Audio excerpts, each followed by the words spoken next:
วัย 9-10 เดือนคุณแม่ควรเลือกเมนูอาหารชนิดอ่อนๆเสริมเมนูผักและผลไม้เพิ่มเติม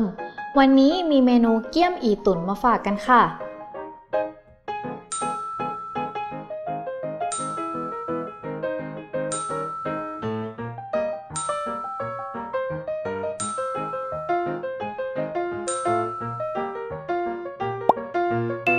ตั้งน้ำซุป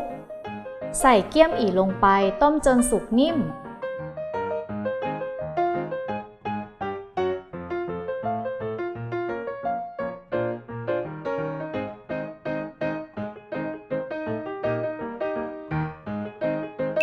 ใส่หมูสับ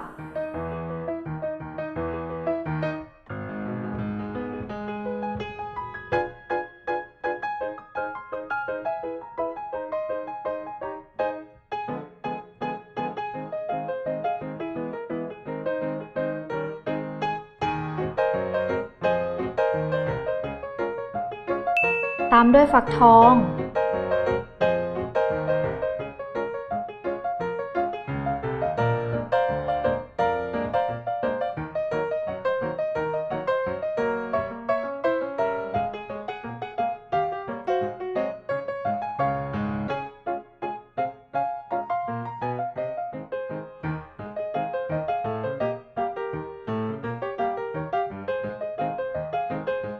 ต้มไปเรื่อยๆจนทุกอย่างสุกนิ่ม